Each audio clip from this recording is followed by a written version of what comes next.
দেশের অন্যতম বড় শিল্পগোষ্ঠীর কর্ণধার গৌতম আদানির বিরুদ্ধে চাঞ্চল্যকর অভিযোগে বিধ্বস্ত ভারতীয় শেয়ার বাজারও। উদ্বেগে কোটি কোটি সাধারণ মানুষ। আদানি গোষ্ঠীর বিভিন্ন সংস্থার শেয়ারের গ্রাফ সোজা হুহু করে নিচের দিকে নেমেছে। তবে সবথেকে বেশি আতঙ্ক বাড়িয়েছে মধ্যবিত্তের ভরসা এলআইসি এবং স্টেট ব্যাংক অফ ইন্ডিয়ার শেয়ারের দরে পতন। গৌতম আদানির বিরুদ্ধে ভয়ঙ্কর অভিযোগ সামনে আসার পর আদানি গোষ্ঠীর সমস্ত সংস্থা মিলিয়ে শেয়ার দর প্রায় 20% পড়েছে। তবে এই খবর শুধু শেয়ার বাজারে বিনিয়োগকারীদের জন্য উদ্বেগের নয়, সাধারণ মধ্যবিত্তের জন্য সমান দুশ্চিন্তার। কারণ সাধারণ মধ্যবিত্তরা টাকা জমানোর জন্য যেসব সংস্থার উপর ভরসা করেন, যেমন এলআইসি বা স্টেট ব্যাংক অফ ইন্ডিয়া, তারাও এই দিন যথেষ্ট ক্ষতির মুখে পড়েছে। আদানি গোষ্ঠীর 7টি সংস্থায় লাইফ ইন্স্যুরেন্স কর্পোরেশন বা এলআইসির বিনিয়োগ রয়েছে। 2022 সালের 31শে ডিসেম্বরের হিসাব অনুযায়ী আদানি গোষ্ঠীর সব সংস্থার প্রায় 35,000 কোটি টাকারও বেশি শেয়ার কিনেছে এলআইসি। আদানি গোষ্ঠী ধাক্কা খাওয়ার পর বৃহস্পতিবার একদিনে এলআইসির প্রায় 12,000 কোটি টাকার লোকসান হয়েছে।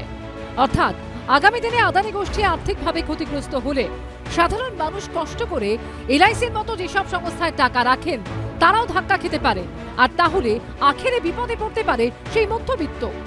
চিন্তার কারণ একটাই, যে পাবলিক সেক্টর ব্যাংক যে লগ্নি করেছে আদানিতে, তাদের যে লসটা সেটা গ্রাহকদের ওপর না আসে, তাদের যেন রানটা না হয়, এবং সেটা যদি হয় তাহলে যারা লগ্নি করে এলআইসির ওপর থাকে তাদের সুদের কোনো কোনো অজুহাতে, আজকে তোমার বেঁচে আছো কি না জানি না তার জন্য তোমার সুদ আটকে রাখলাম, তুমি জীবিত আছো কিনা, যে লাইফ এটা প্রধানমন্ত্রী বায়ু যোজনাতে এই স্কিমটা নিয়ে আসা, এই প্রবলেমটার জন্যে আমাদের নিশ্চয় একটা চিন্তার কারণ আছে।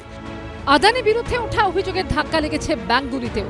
তার কারণ একাধিক রাষ্ট্রায়ত্ত ব্যাংক আদানি গোষ্ঠীকে হাজার হাজার কোটি টাকা ঋণ দিয়েছে। আদানির টাকা ডোবা মানে ব্যাংকের টাকা ফেরত আসা নিয়ে অনিশ্চয়তা তৈরি হতে পারে। সেই অনিশ্চয়তা থেকে বৃহস্পতিবার রাষ্ট্রায়ত্ত ব্যাংকগুলির শেয়ার দরের গ্রাফ নিচের দিকে নেমেছে। যেসব ব্যাংক থেকে আদানি গোষ্ঠী ঋণ নিয়েছে সেই তালিকায় রয়েছে রাষ্ট্রায়ত্ত state bank of India, central bank of India, union bank of India, IDBI bank, REC, ICICI bank, Axis bank, yes bank, IndusInd bank, IDFC first bank, bank of India, RBL bank. এর মধ্যে state bank of India, Punjab national bank এবং bank of Baroda থেকে আদানি গোষ্ঠীর মোট ঋণের অঙ্ক প্রায় 40,000 কোটি টাকা। সাধারণ মানুষ টাকা জমা রাখতে যে এসবিআইয়ের উপর সবচেয়ে বেশি ভরসা করেন, তাদের শেয়ার দর এই দিন প্রায় 5% কমেছে। এছাড়া ব্যাংক অফ বরোদার শেয়ার দর 7%, পাঞ্জাব ন্যাশনাল ব্যাংকের শেয়ার দর 6%, কানাড়া ব্যাংকের শেয়ার দর প্রায় 5% কমেছে। উদ্বিগ্ন মধ্যবিত্তের প্রশ্ন হলো, আদানির ধাক্কা সামলাতে গিয়ে ব্যাংকগুলি আগামী দিনে ফিক্সড ডিপোজিট বা অন্য সঞ্চয় প্রকল্পে সুদ কমিয়ে দেবে না তো?